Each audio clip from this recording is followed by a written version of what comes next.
हम लोग समझेंगे डिस्ट्रीब्यूटिव प्रोनाउन के बारे में। ईच, एवरी, आइदर, नाइदर, जो भी नन है, एनी है, इनका यूज़ हम कैसे करते हैं। इनका यूज़ बेसिकली हम लोग जो करते हैं वो डिस्ट्रीब्यूशन के लिए करते हैं, मतलब अलग अलग बांटने के सेंस में। अब इनके साथ हेल्पिंग वर्ब कैसी आएगी, इनमें से कौन कौन से वर्ड्स हैं जो केवल एडजेक्टिव ही होते हैं लेकिन लिखे होते हैं वो हमारे प्रोनाउन के अंदर भी, तो वो क्यों लिखे होते हैं, क्या पॉजेसिव आएगा, क्या कैसे उसके कॉन्सेप्ट होंगे, वो सारी चीज़ें देखेंगे बहुत ही डिटेल में। समय बर्बाद नहीं करते, समझते चीज़ों को ध्यान से। ईच की बात अगर हम करें तो ईच एक प्रोनाउन भी है और ईच एक एडजेक्टिव भी है, ठीक है। अभी हम देखेंगे एग्जांपल्स के थ्रू। अगर हम एवरी की बात करें तो एवरी का बेसिकली जो मतलब होता है वो मतलब होता है आपका एडजेक्टिव के तौर पर। नीदर जो है आपका प्रोनाउन भी है और आपका एडजेक्टिव भी है। ईदर और नीदर भी आपका प्रोनाउन और एडजेक्टिव है। कहने का मतलब ये है कि इसमें से केवल एवरी जो है वो एडजेक्टिव है, मतलब इसके बाद कोई ना कोई नाउन का आना कंपलसरी है, लेकिन प्रोनाउन के बाद आएगा वर्ब और एडजेक्टिव के बाद आएगा नाउन। यहाँ पर ये बातें निकल के आती हैं। अब ईच का मतलब प्रत्येक, एवरी का मतलब प्रत्येक, इनमें डिफरेंस क्या है आइए समझते हैं। मान के चलो कि अपने पास एक क्लास है, उसमें कुछ स्टूडेंट्स बैठे हुए हैं और ये क्लास के बाहर मतलब एक तो क्लास के जो बेंचेस हैं, जो रो हैं, उस पर लोग बैठे हैं, स्टूडेंट्स बैठे हैं। कुछ लोग खड़े हुए भी हैं जो प्रोग्राम को देखने आए हैं, कुछ लोग खड़े हैं, कुछ सिक्योरिटी गार्ड्स भी हैं, कुछ उनके मेंबर्स भी खड़े हैं। रियल में स्टूडेंट्स ही आपके हैं। तो अगर मैं कहूँ ईच पर्सन, तो ईच का मतलब ये एक एक करके। मैंने कहा एवरी वन का मतलब जिसको बुलाया गया स्पेशली, मतलब स्टूडेंट्स को बुलाया गया तो वो सारे के सारे। एवरी वन का मतलब प्रत्येक, लेकिन उसमें सारे इंक्लूड हो जाएंगे। ईच बोला तो एक एक करके, एवरी का मतलब भी एक एक करके, लेकिन ईच का मतलब एक एक करके, वन बाई वन। और एवरी का मतलब जितने लोग इंक्लूड थे उसमें रियल में फंक्शन में जिनके लिए ऑर्गेनाइज किया गया तब वो सारे के सारे लोग, एवरी का मतलब। और इसी जगह एक वर्ड और ले लो, ऑल का मतलब वो सारे के सारे लोग, वो सिक्योरिटी गार्ड, वो मैनेजर, वो हर एक व्यक्ति जो खड़ा हुआ था। ये रहा एवरी, ईच और ऑल में डिफरेंस। अब आपको बिल्कुल क्लियर हो गया होगा। अब समझो चीज़ों को। एक तरीका ये इनका है लिखने का, एक तरीका ये लिखने का है। अगर इन सभी के बाद हमें लिखा मिल जाए ऑफ, तो ये सारे के सारे शब्द बन जाते हैं अपने प्रोनाउन। ये सारे सारे वर्ड्स फंक्शन करते हैं प्रोनाउन की तरह। तो इन सभी वर्ड्स के बाद आने वाला जो नाउन होगा वो प्लूरल काउंटेबल नाउन होगा। इनके बाद जो भी नाउन आएगा वो प्लूरल ही आएगा, लेकिन इनके बाद जो हेल्पिंग वर्ब आएगी वो हमेशा सिंगुलर हेल्पिंग वर्ब आएगी। ऐसा क्यों? ऐसा इसलिए क्योंकि ये ऑफ के बाद ये वाला केस तो चला गया हमारा ऑब्जेक्टिव केस में, तो ऑब्जेक्ट के हिसाब से वर्ब तो आएगी नहीं। सब्जेक्ट अपना कौन है? ये। तो ये सारे सारे अपने रहेंगे सब्जेक्ट और इनके अकॉर्डिंग आएगी मेरी वर्ब। अब ज़रा ये देखो, ईच प्लूरल है? नहीं। ईदर, एनी, नीदर, नन, ये एक भी शब्द प्लूरल नहीं है, तो इसलिए यहाँ पर वर्ड आएगा मेरा सिंगुलर हेल्पिंग वर्ब। पजेसिव कैसा आएगा? देखिए, पजेसिव के लिए हमें इस वाले वर्ड को फोकस करना पड़ेगा। अगर ये वाला वर्ड फोकस कर रहा है इस बात पर, यहाँ पे दो बातें निकल के आएंगी। अगर ये मेल को फॉलो कर रहा है, मेल के बारे में डिस्कशन चल रहा है, तो आएगा हिज। अगर ये फीमेल को फॉलो कर रहा है, फीमेल को रेफरेंस में दे रहा है, तो यहाँ पर आ जाएगा हर। अब कहोगे सर एक और बात है कि यहाँ पे मुझे यही पता नहीं चले कि ये किसको रेफरेंस में मिले, तो उसको बोलेंगे कॉमन। अगर एक कॉमन जेंडर है जैसे कि देम है या फिर यू है, हमें कैसे पता चलेगा? टीचर्स हैं, तो फिर उनके लिए हम लोग यहाँ पर हिच का ही यूज़ करेंगे। तो ये रहा है इसका पजेसिव का रेफरेंस, इसको आप नोट डाउन कर लीजिए। ईच ऑफ द बॉयज़ हमने चेक किया, each of the boys, boys मेरे प्लूरल आया, कोई दिक्कत नहीं। ईच के अकॉर्डिंग वर्ब आई मेरी सिंगुलर, हाँ इज़ है, सेंटेंस सही है। Each of the boy is present in the class, तो हमने देखा सेंटेंस बिल्कुल करेक्ट है। प्रत्येक लड़का कक्षा में उपस्थित, मतलब एक एक करके मैं सबको चेक कर लिया है। Each boy is present in the class, मैंने देखा कि ईच के बाद आया ऑफ, तो ये मेरा हो गया प्रोनाउन। ईच के बाद आया मेरा नाउन, तो ये हो गया मेरा एडजेक्टिव। तो each boy is present in the class, sentence मेरा सही है। ऑफ के बाद आने की वजह से ये रखा प्लूरल, और ईच के बाद आने की वजह से ये रखा मेरा सिंगुलर। अच्छा, एक बात और है कि जब ये वर्ड्स जो हैं एज एन एडजेक्टिव यूज़ होते हैं, जब ये words as an adjective use होते हैं तो इनके बाद हमेशा सिंगुलर काउंटेबल नाउन का ही यूज़ किया जाता है। इस बात को और नोट डाउन कर लीजिए। ईच का मतलब प्रत्येक बच्चा, प्रत्येक विद्यार्थी, प्रत्येक आदमी, मतलब एक एक करके। एवरी का मतलब वही है। नीदर का मतलब दोनों में से कोई नहीं। ईदर का मतलब दोनों में से कोई एक। नीदर का मतलब दोनों में से कोई भी नहीं। तो मैं इसकी मतलब लिख देता हूँ। नीदर का मतलब होता है, अब इसको मैं बता देता हूँ, नन आउट ऑफ टू, दोनों में से कोई भी नहीं, जीरो। इसका मतलब क्या निकला? Answer zero. और ईदर का मतलब क्या है? ईदर का मतलब होता है वन आउट ऑफ टू, दो में से कोई एक, मतलब रेफरेंस क्या निकला? एक। दोनों में से कोई एक। तो अब ध्यान दो, एवरी बॉय, तो एवरी एडजेक्टिव है और बॉय मेरा नाउन है। मैंने देखा कुछ बुक्स में एवरी ऑफ द बॉयज़ लिखा होता है, नहीं, एवरी के बाद हमेशा नाउन का आना कंपल्सरी, क्योंकि एक एडजेक्टिव है। और यहाँ पे नाउन सिंगुलर, सेंटेंस सही है, और यहाँ पर इज आया, करेक्ट है। You may take either road, इसका मतलब क्या हुआ? यहाँ पे रोड्स अगर दे दे तो गलत होता, क्योंकि रेफरेंस यहाँ पर एक का है। You may take either roads, आप कहीं जा रहे थे और दो रास्ते थे जाने के लिए, तो आपने पूछा कि रास्ता वहाँ के जाने के लिए कौन सा है, तो मैंने कहा कि कोई भी ले लो, दोनों सही हैं। तो यहाँ पे कोई भी ले लो, दोनों सही है। क्या आप दोनों एक बार में ले सकते हो? नहीं। अगर आप दोनों को एक बार में जा सकते हो, उस पर दोनों पर एक बार में जा सकते हो, तो आप यहाँ पे लगा सकते हो बोथ। और ये पॉसिबल कैसे भी नहीं कि आप दोनों रास्तों पर एक बार में चले जाओ, इसलिए यहाँ पर ईदर का यूज़ हुआ है। You may take either road, चाहे इससे चले जाओ चाहे उससे चले जाओ, आपके ऊपर डिपेंड है, लेकिन आप ले पाओगे एक ही रास्ता। सेंटेंस करेक्ट है। ईदर रोड इज़ गुड, तो मैंने कहा फिर अच्छी वाली कौन सी है? तो उसने कहा कि दोनों सही हैं। मैंने कहा नहीं, ईदर रोड इज़ गुड, दोनों में से कोई एक रोड तो ज़रूर ज़्यादा अच्छी होगी। तो ईदर का मतलब दोनों में से कोई एक रोड अच्छी है। फिर आगे देखो, either of the roads are good, दोनों में से कोई एक रोड अच्छी है। मैंने इस वाले सेंटेंस को घुमा के मैंने ऐसा लिखा, तो ऑफ के बाद मेरा क्या आया? नाउन प्लूरल, ठीक है। लेकिन बात किसकी हो रही? एक ही नाउन के बारे में, तो यहाँ पर आर ना आकर क्या आएगा? मेरा इज़, ठीक है। आई हैव टू बुक्स, मेरे पास दो बुक्स हैं। नीदर इज़ गुड, और दोनों में से कोई भी अच्छी नहीं है। तो हमें देखा यहाँ पर दोनों में से कोई भी नहीं, इसका मतलब आंसर आया zero.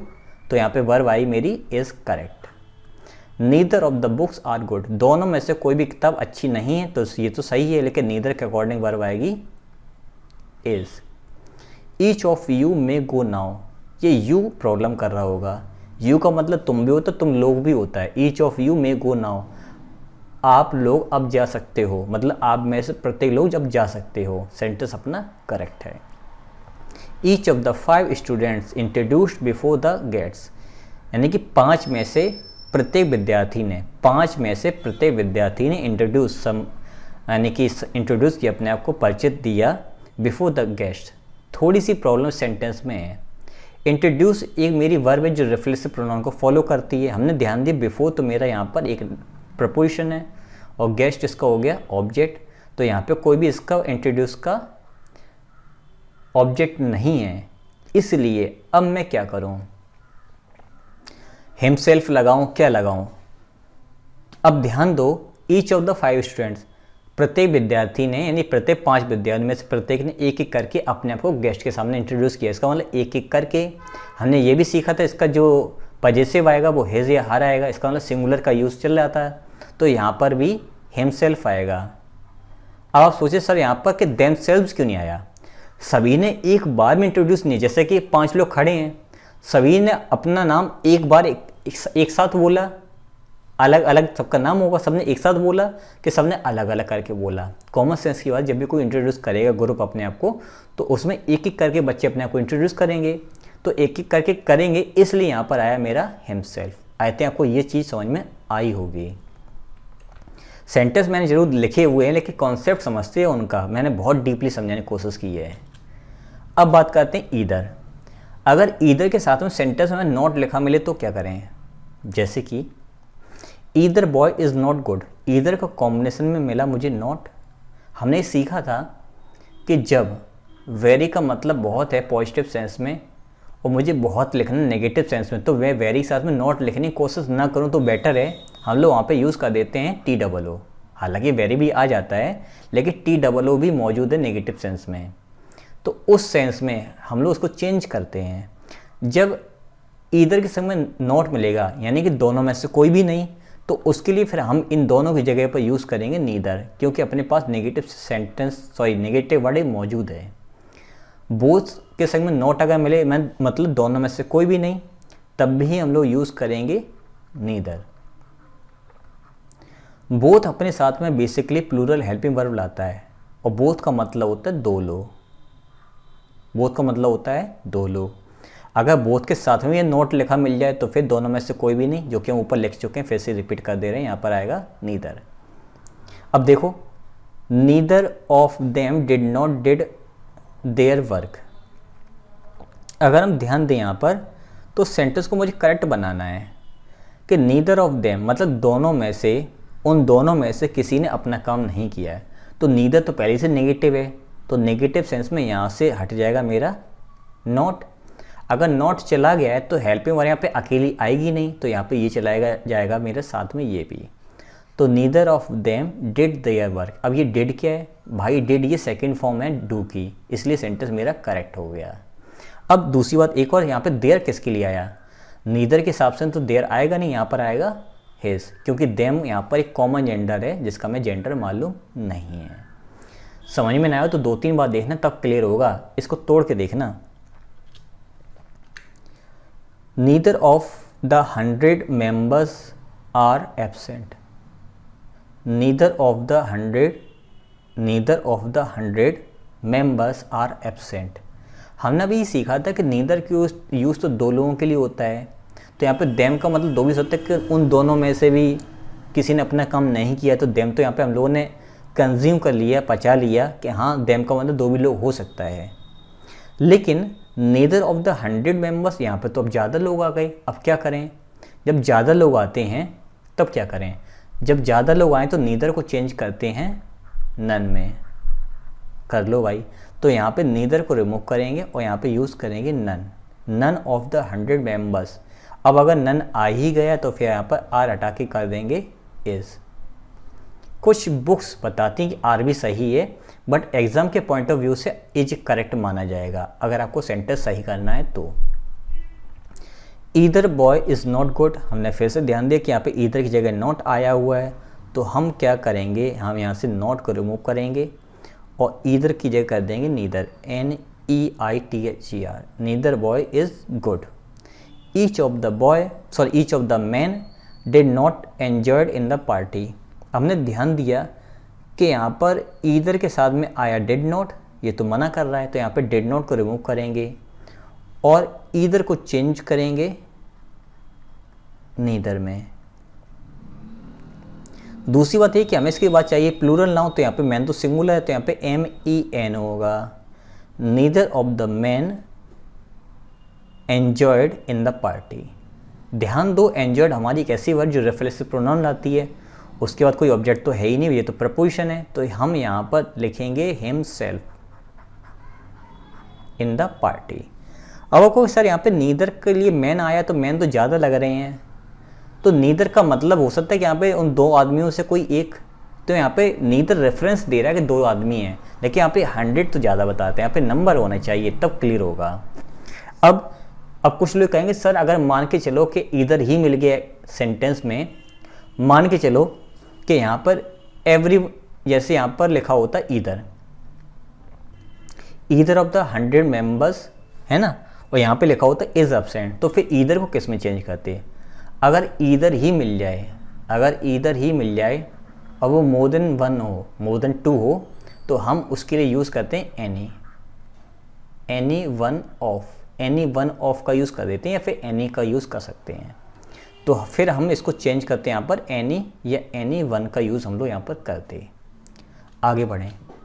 Neither man did not support him, तो नीदर का यूज़ जो है वो दो लोगों के लिए होता है। तो नीदर मैन, हमने ध्यान दिया दोनों में से कोई भी नहीं, नीदर, एवरी, ईच और आइदर, इनके लिए हम लोग यूज़ करते हैं सिंगुलर नाउन। तो यहाँ पे मैन होगा MAN।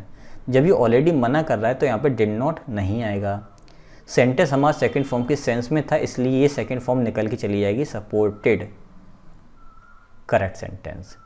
Both is useful, both तो भाई प्लूरल होता है तो यहाँ पे इज़ ना आकर के आएगा are. Both are useful. Both of you are helpful, आप दोनों ही लोग हेल्पफुल हो, सेंटेंस अपना करेक्ट है।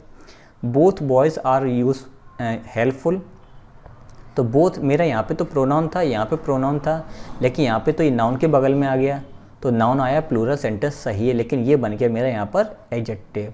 तो बोथ बॉयज़ आर मेरा यहाँ पर मेन वर्ब है, हेल्पफुल यहाँ पर एज एन एडजेक्टिव है, जो कि यहाँ पे सब्जेक्ट कॉम्प्लीमेंट है इस बॉय का। डिटेल बता चुका हूँ प्रोनाउन और कॉम्प्लीमेंट वाले वीडियोस में ये बात। बोथ ऑफ द बॉयज़, दोनों लड़के जो वो हेल्पफुल हैं, तो यहाँ पे ज़्यादा लड़कों की बात हो रही है तो यहाँ पर आ जाएगा are. Correct sentence. Both of the boys is not helpful. मैं यहाँ पे ध्यान दूँ तो बोथ के साथ में नेगेटिव वर्ड कैसे आ सकता है?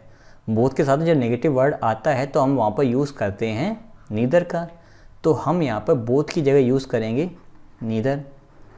और नीदर ने सेंटेंस का सेंस दे दिया नेगेटिव, अगर नेगेटिव दे दिया तो फिर यहाँ पर नॉट क्या कर रहा है, नॉट को करेंगे remove. Neither of the boys is helpful, दोनों में से कोई भी लड़का हेल्पफुल नहीं है। अगर यहाँ पर 3, 4, 5 होता तो फिर हम यहाँ पर नीदर की जगह नन का यूज़ करते। फिर और आगे देखें। अब एक चीज़ जो छूट गई थी पर्सन प्रोनाउन के अंदर, उसको डिस्कस और कर लेते हैं कि प्रोनाउन का सीक्वेंस क्या होगा जब first person, second person, third person singular या प्लूरल के फॉर्मेट में एक साथ आते तो उनका सीक्वेंस क्या होता है। समझो, अगर ये तीनों के तीनों पर्सन आपके सिंगुलर फॉर्म में एक साथ आते हैं और ये कोई कल्चरल या गुड बिहेवियर या जनरल बिहेवियर को शो करते हैं, मतलब कोई इसमें बुराई ना हो, कोई गलती ना हो, कोई समस्या ना हो, जनरल सेंस में होता है, तो उनका क्रम होता है 2, 3, 1। एक इसमें ये बात याद कर लो कि जब भी मैं थर्ड की बात करूँगा, थर्ड पर्सन की, तो यहाँ पर किसी का नाम भी हो सकता है, यहाँ पर किसी का नाम भी हो सकता है। मैं यहाँ पर ही की जगह राम भी लिख सकता हूँ, सी की जगह सीता भी लिख सकता हूँ, कुछ भी नाम लिख सकता हूँ, लेकिन सिंगुलर लिखूँगा। तो उनका क्रम होगा 2, 3, 1। कहने का मतलब ये है कि पहले यू आएगा, फिर ही आएगा, फिर आई आएगा। प्लूरल अगर होंगे तो फिर वी आएगा, फिर यू आएगा, फिर दे आएगा। दे की जगह हम बॉयज़, गर्ल्स, स्टूडेंट्स कुछ भी लिख सकते हैं। तो 1, 2, 3 याद करने का तरीका। अगर ये कोई ऐसे सेंस में है जिसमें कोई फॉल्ट हो, कोई एरर हो, कोई गलती के सेंस में इनका यूज़ करें, इन्होंने कोई गलती की हो, उस सेंस में इनको एक साथ रखना हो, तो हम वहाँ पे इनको यूज़ करेंगे आई या वी, कोई प्रॉब्लम नहीं है। यू दोनों होता है, और ही या दे। मतलब कहने का अपना ये है कि प्लूरल सेंस जनरल में हम लोग 1, 2, 3 का यूज़ करेंगे, और अगर कोई गलती अगर की है तब भी सिंगुलर और प्लूरल दोनों ही हम 1, 2, 3 के फॉर्मेट में ही रखेंगे। ऐसा क्यों हो रहा है? जनरल सेंस समझो। यू, ही एंड आई, जब हम जैसे मान चलो कि मैंने एक पार्टी दी, तो अगर आप मेरे दोस्त हो और आपका कोई एक दोस्त है जिसको मैं नहीं जानता हूँ, तो मैंने आपको फ़ोन किया, मैं आपको फ़ोन करूँगा कि मैं उसको फ़ोन करूँगा? तो आप कहोगे सर जनरल सेंस के बाद आप मुझे ही फ़ोन करोगे। तो मैं आपको फ़ोन किया कि हाँ तुम्हें पार्टी पे आना है, तो आपने कहा कि मेरे दोस्त भी आएगा। मैंने कहा ठीक है। तो मैं द्वारे पर खड़ा था, तो मैंने कहा अरे आइए। तो मैंने पहले आपका स्वागत करूँ कि आपके दोस्त का स्वागत करूँ जिसको मैंने कभी देखा नहीं है? तो आप कॉमन सेंस की बात करोगे, सर पहले आप मेरा स्वागत करोगे फिर मेरे दोस्त का करोगे, ठीक है। तो जैसे ही आप द्वारे पर आए, जैसे गेट पर आए, तो मैंने कहा अरे आइए, तो मैं पहले आपका तुम्हारा स्वागत करूँगा, फिर आपके दोस्त का स्वागत करूँगा, फिर मैं पीछे से अंदर जाऊँगा। जब अच्छे सेंस की बात होती तो मैं आपकी, फिर आपके दोस्त की, आपके और आपके दोस्त की स्वागत करूँगा, फिर मैं साथ में पीछे चलूँगा। तो 2, 3, 1 का लॉजिक ये है, एटिकेट्स यहाँ पर हैं। पहले सम्मान आपका करूँगा, फिर आप अपने दोस्त का परिचय देंगे, फिर आपके दोस्त का मैं स्वागत करूँगा, फिर पीछे से मैं आपके चलूँगा। यानी कि पहले आप एंटर होगे, फिर आपका दोस्त बीते जाएगा, फिर मैं आपके साथ में अंदर जाऊँगा। क्लियर। अब अगर ये प्लूरल सेंस में आते हैं तो प्लूरल में कैसे आएगा कि मैंने फ़ोन किया कि हम सभी दोस्त जो हैं वो पार्टी बनाने वाले हैं, तो हम सभी दोस्त और तुम्हारे जितने भी दोस्त हैं वो सारे, और वो उनके जितने सारे दोस्त हैं वो सारे आएंगे एक साथ। तो जब कुछ ज़्यादा लोग इकट्ठे होते हैं तो पहले हम आपस में डिस्कस करते हैं ज़्यादा लोग कि कौन कौन आएगा। तो आपने कहा कि उसको और बुला लो, अपने दोस्त को। जैसे उसने मुझसे कहा कि तो अपने दोस्त को बुला, तो मैं अपने दोस्त को फ़ोन किया कि हाँ तुम लोगों को भी आना है, तो मैं तुम्हारे दोस्तों को भी आना पार्टी में। तो मैं कहा तुम्हारे कोई दोस्त हो उसको भी कॉल कर लेना। तो उसने किया कि उसने कॉल कर दी। इसका मतलब पहले हम लोग डिस्कस करेंगे, फिर हम लोग के जो दोस्त होंगे फिर हम उनसे बात करेंगे, फिर जो उनके दोस्त होंगे वो उनको फ़ोन करेंगे, जो कि हमारे लिए थर्ड पर्सन होंगे। बात आई समझ में? इसलिए 2 3 1 की जगह हम लोग 1 2 3 के सेंस में लिखेंगे। अब ये गलत वाले फॉल्ट में आई यू दे कहाँ से आ गया समझो। मान के चलो कि मेरी और आपकी बहुत ही अच्छी दोस्ती है, मेरी और आपकी बहुत अच्छी दोस्ती, अच्छी वाली दोस्ती मैं बता रहा हूँ, बुरी वाली नहीं। अच्छी वाली दोस्ती अगर है तो मान चलो कोई गलती हो गई और उस दोस्ती में, उस इवेंट पर, उस इंसिडेंट पर, उस एक्सीडेंट पर आपका दोस्त भी शामिल था जिसको मैं नहीं जानता हूँ, जो मेरे लिए थर्ड पर्सन है। मेरे लिए तो आप दोस्त हो और आपका दोस्त भी शामिल था, तो उसकी हम लोग ज़्यादा रेस्पेक्ट करते हैं, हम लोग आपस में कैसे व्यवहार रखते हैं दोस्ती में। लेकिन आपका जो दोस्त मेरे लिए होगा वो ज़्यादा मेरे लिए इंपॉर्टेंट होगा, क्योंकि मुझे इसका सम्मान भी करना है। यही तो होता है। तो मुझे कोई गलती हो गई और पकड़े गए, तो जो सच्चा दोस्त होगा, जैसे मैं सच्चा दोस्त हूँ मान के चलो, तो मैं कहूँगा अरे गलती मैंने की है, तुमने और इनके दोस्त ने नहीं की। मैं कहा कि इसने और इसके दोस्त ने गलती नहीं की, ये मेरी गलती, मुझे पकड़ो। तो आप कहोगे नहीं गलती मैंने की है, मेरे दोस्त ने और इस दोस्त वाले ने नहीं की है, तो आपने आपको आगे करोगे सच्चे दोस्त की तरह पर। और जो तीसरा सच्चे दोस्त जो होगा वो कहेगा नहीं सर इन दोनों गलती नहीं की, गलती मैंने की है। तो कहने का मतलब ये है कि जो सच्चा दोस्त होगा वो नंबर 1 पर आएगा, वो ज़्यादा भी हो सकते हैं, वो 1 भी हो सकता है। फिर उसको रिजेक्ट करने के लिए दूसरा दोस्त बोलेगा नहीं हमने गलती की है, फिर थर्ड पर्सन बोले नहीं हमने गलती की है। अभी मत कहना थर्ड पर्सन चुपचाप से भाग जाएगा, मैं उस सेंस में नहीं कह रहा हूँ। जब तीनों लोग मौजूद होंगे और तीनों अपनी गलती को रिप्रेजेंट करेंगे तो सच्चाई वहाँ पे दोस्ती जब निकल के आती, तो पहला वाला अपने आप को रखता है कि नहीं गलती मैंने की, दूसरा का नहीं मैंने की, तीसरा का नहीं मैंने की है। तो उनका क्रम इसलिए 1 2 3 का होगा। आई थिंक इनका क्रम ऐसा क्यों है वो मैंने लॉजिक आपको ध्यान से बता दिया है। अब ये कौन सा कब कैसे फॉलो होगा उसको हम देखते हैं एग्जाम्पल से। यू आई ही, क्रम यहाँ पे बना 2 1 3 का। क्या 2 1 3 कहीं पर है? नहीं, या तो ये होगा या फिर ये वाला सीक्वेंस होगा। Are good friends, you I and he are good friends. यहाँ पे देखा तो यहाँ पे गुड फ्रेंड्स से जनरल सेंस ऑफ सेंटेंस लिखा हुआ है, तो उसका क्रम होगा 2 3 1 का। इसका मतलब 2 3 यानी कि ही इधर आएगा और आई इधर आएगा। दे एंड यू, यहाँ पे एंड नहीं आएगा, कॉमा आएगा। They you and we can live together, मतलब हम तीनों लोग, मतलब थर्ड तीनों पर्सन जो है एक साथ रह सकते हैं। तो यहाँ पे तो जनरल सेंस में, जनरल सेंस का मतलब 2 3 1, 2 यू पहले 3 पीछे और वी आगे। लेकिन छोटी सी प्रॉब्लम यहाँ पर ये कि ये तीनों के तीनों रखे तो प्लूरल सेंस में है। अगर ये प्लूरल सेंस में हैं और जनरल सेंटेंस है तो हम इसको रखेंगे 1 2 3 में। इसका मतलब we you and they 3 number ऐसा लिखेंगे, we you and they can live together. अब अगला देखो, you and he were classmate, तुम और वो दोनों क्लासमेट थे। तो यहाँ तो जनरल सेंटेंस है, जनरल का मतलब 2 3 1 और सेंटेंस का जो सेंस है वो सिंगुलर है, तो 2 3 1 ही फॉलो होगा यहाँ पे। लेकिन 2 लोग हैं, अगर 2 2 के जोड़े बनाएंगे तो यहाँ पे कैसे बनेगा? 2 3, 2 3 पेयर में आएगा, या फिर 3, या फिर आएगा 3 1, या फिर 2 और 1। ये रहे पेयर। अगर इसका पेयर बनाओगे और इसका पेयर बना तो सेम बनेंगे। कैसे बनेंगे? 1 2 पहला पेयर, 2 3 दूसरा पेयर, तीसरा 1 और 3, 1 और 3। तो अगर हम ध्यान दें तो सेंटेंस जनरल सेंस में और दो आए हैं, तो यहाँ पे यूज़ होगा, ये आपका नंबर रहा दूसरा, ये रहा तीसरा। क्या दूसरा तीसरा यहाँ पर है? हाँ है। तो you and he were classmate, sentence अपना करेक्ट है। आई एंड राम, तो आई पहला और तीसरा। Live in the same house, sentence general sense में है, तो एक और तीन कहीं लिखा है? एक और तीन नहीं है, तीन और एक है। इसका मतलब राम आएगा पहले और आई जाएगा पहले।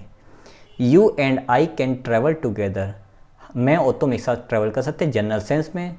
क्रम क्या है? दो और एक, क्या दो और एक कहीं पर है? हाँ है, सेंटेंस अपना करेक्ट है। अब अगर बात करें कि इन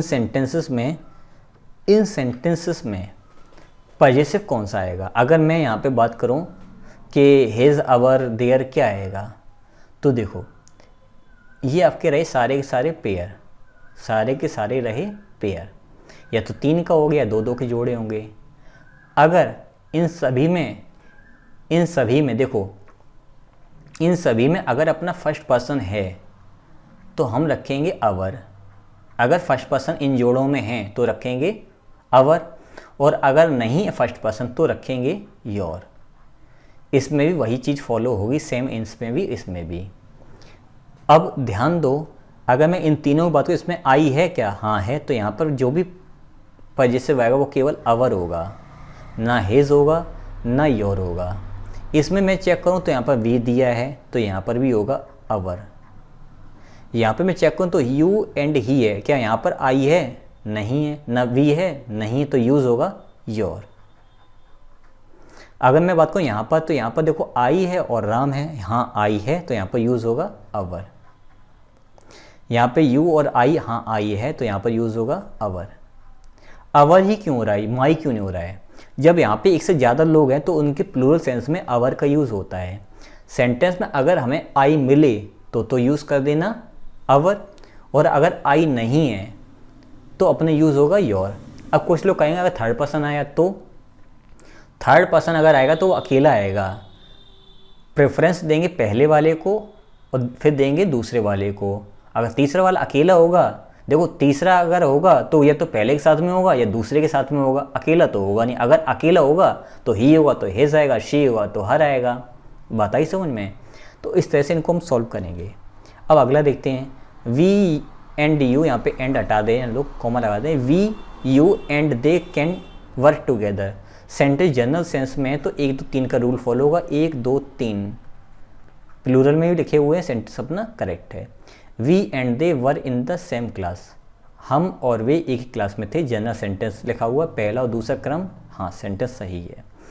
आई comma you and he have to accept our faults, मुझे, तुम्हें और उसे अपनी गलती महसूस करनी पड़ेगी, मतलब माननी पड़ेगी। अच्छा एक बात और है कि इन सभी के बाद जो भी पेयर मैंने बनाए, जितनी पेयर बनाए, इनके बाद हमेशा प्लूरल हेल्पिंग वर्ब आएगी सभी के बाद। क्यों आएगी? क्योंकि ज़्यादा लोग हैं, एक से ज़्यादा हैं। अब यहाँ पे वर्ब हमारी प्लूरल है, लेकिन यहाँ पे एक समस्या आई कि यहाँ पे फॉल्ट लिखा हुआ है, ख़राब वर्ड है। सारे वर्ड्स हैं सिंगुलर फॉर्म में, तो इनका क्रम होगा 1 2 3 का, तो 1 2 3 सेंटेंस अपना करेक्ट है। You and he will be punished, punished एक बुरा शब्द है, तो यहाँ पे फॉलो होगा 1 2 3 का रूल, 1 2 3 2 और 3 सेंटेंस अपना करेक्ट है, 2 के पेयर में आया हुआ है। इस तरह से आज हमने बहुत ही डिटेल में प्रोनाउन को कंप्लीट करने की कोशिश की है। अच्छा इसके बाद कुछ रह गए, जैसे दिस और दैट, दीज और दोज रह गए हैं, वो हम लोग डिस्कस करेंगे एडजेक्टिव वाले वीडियोस में डिटेल में। यहाँ तक आप नोटिस कीजिए, चीज़ों को नोट्स बनाइए, ध्यान से पढ़िए। मिलते हैं हम नेक्स्ट वीडियो में एडजेक्टिव में।